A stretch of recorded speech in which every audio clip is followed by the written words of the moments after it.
Welcome back on to continue with our celebrations of the 72nd anniversary of the Police Day. Over the phone, we have General Hatem Fathy, Chief Editor, Public Security Magazine. Hello. Hello, good morning. Good morning, sir. So first of all, I'd like to shed the light on the significance of selecting this date, of course, the 25th of January. Thank you very much for having me with you today in my TV. Well, I'd like to greet all policemen on this occasion and all the Egyptians. Well, I believe that the day has chosen itself, actually, to label the modern history of Egypt to an extent that we can't ignore remembering it in the Egyptian history. The courage and bravery of policemen in Ismailia wasn't the next morning news in Egypt only, but in Europe and Britain itself, that the House of Commons the next day requested a statement from the Minister of War at that time about the incident. What happened that day was much beyond the police force with light weapons refused to surrender their post to a modern heavy armed force of Great Britain. The policemen decided to put an end and reject the tyranny and aggression of the British occupation to Egypt and especially to the Canal territory, the three cities of Suez, Ismailia, and Port Said.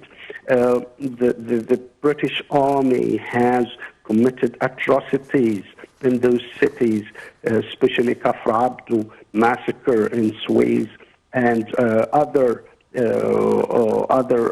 targeting to the resistance of the youth and the people of those cities. The policemen decided then to stand for this tyranny and to choose taking the side of the Egyptian people and support its dream of independence. Ismailia Patil was not only an incident, but a stone corner incident that led to the revolution of the 23rd of July 1952 and eventually to the withdrawal of the British Army from Egypt in 1956. Right. Talking about the fact when it comes to honoring the families of the martyrs, what does this mean to the families in general? Usually we are very much affected by, especially when we see mothers, wives, and kids of our martyrs. Yes, well, first of all, I'd like to thank the President for his decision to include the families of Ismailia martyrs battle under the umbrella of the insurance of the Martyr National Fund. This is really a great emotional decision to their families after all these years. And let's agree that nothing can compensate for the loss of our beloved ones or fill their places in their families. Yet, the feeling that they are remembered on the highest level and that their sacrifice is appreciated is priceless to their families and colleagues and very important to the morale of the police force. Well, talking about also the new graduates of the police sector in general. Now our new generation also are completely different, especially that we can see the awareness, we can see also that, let's say, maybe they did not witness many of the events, but we can see in them something that as if they were an integral part of the Egyptian history. Mm-hmm. That's why it's important for us to keep these memories alive and to shed the light on them through many aspects, especially on the media, like what you are doing today and yesterday. And we as elders must educate them and teach them, and we have unfortunately the media through the social devices that they get the information from their peers, not from the elders. So we should keep educating and informing them all the time. We have seen also during this event the president himself in his meeting with the media people stressing on the fact that how media is important and they are playing a crucial role, especially when it comes to protecting the country against some of the misleading kinds of information trying to just attack the beliefs of Egyptians. Well, I fully agree, of course, because now we are facing the fourth and fifth generation of wars, which is not using the armed forces of others or even the militias, but to dominate and control over the minds and brains of the youth through propaganda, through telling them lies and rumors. They plant small ideas in their minds that grow all the time. That, as the president said, there is no us and you, but we should be united as us for all of us. That means the government, the army, the police, and all the administration of the country with the people. I think one of our competitive advantage when we talk about Egypt in general is the solidarity of Egyptian citizens. And this has been praised actually, usually praised by President El-Sisi and also by everyone whenever we talk about challenges.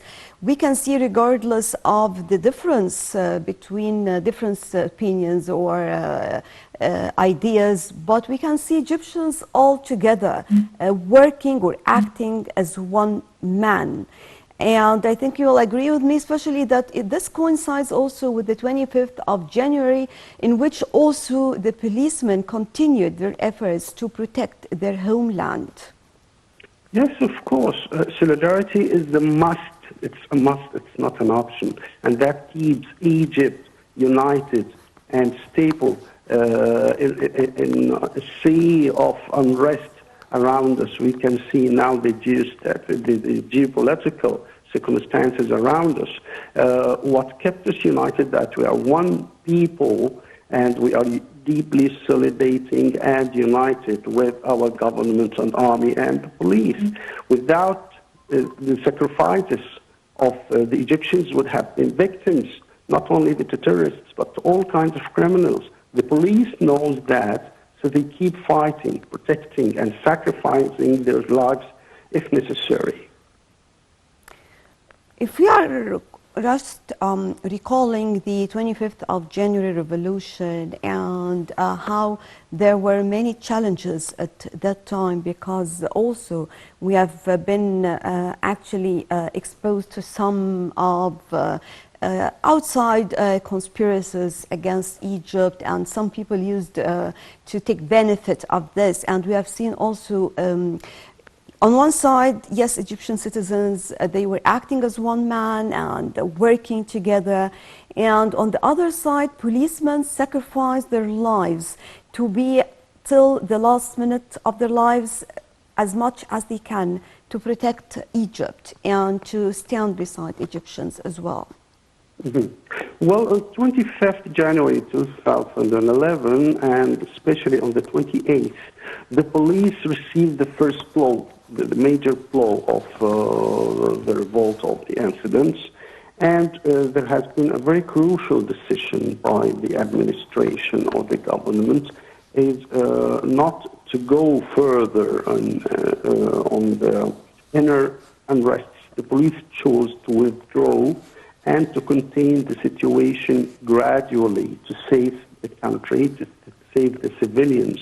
Of course, we witnessed a lot of unfortunate incidents, we will not need to repeat what's happened, but we also have exerted great efforts. And I remember at that time I was there, a new channel on the Nile TV, and we explained the facts and realities. We spent hours on the air trying to explain to the people and to the foreigners living in Egypt what is really happening, and that led to restoring security and stability. It took some time, but the result was great, and we saw the other options happened in other countries and led to different targets. Well, the Ministry of Interior, under the supervision of Major General Muhammad Tawfiq, the Minister of Interior conducted the operation of the correction and rehabilitation centers in 10th of Ramadan in Sharqiya, New Akhmi in Sohag, May 15th, Cairo. Could you tell us or just give us an idea about this in more details? Yes, we can say there has been a revolution on that file because we have changed everything. Starting from the name of prisons, we changed that to the sector of society protection. And the prisons itself, we changed the names to correctional centers and rehabilitations. And also we have on the ground changed everything, the designs of the buildings. It became very modern and very human with all the facilities that would help the inmates, as we call them now. We don't call them prisoners, but we call them inmates, to be rehabilitated, educated, and they learn professions that will help them to get back to the society as a useful member, not an ex-con to the society. Indeed, the ministry for maybe 4 years now have been working very hard on that file, and we have closed about 26 old prisons that most of them were inside the cities, and we now deliver them to the government for the civilian use. The government used the value of those lands to finance the building of the new correctional centers in the desert, and that was really a good economic vision for the financing of those places. And that also matches with the Egyptian commitment to the strategic national outcomes for the human rights standards. Right.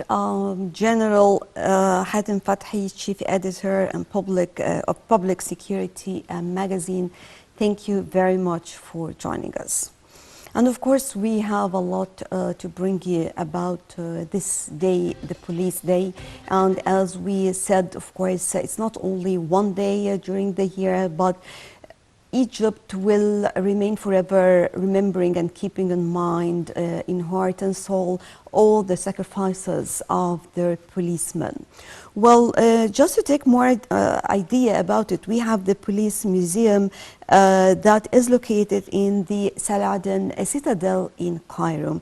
Usually we say that museums are the best place to learn more about cultures, history, traditions. Actually, that museum will tell us more about policemen and more about many different items about the Egyptian policemen. And with this, I will leave you with this short report. And before we leave, let me thank you very much for joining us, and let's check out together our police museum in the Citadel located in Cairo.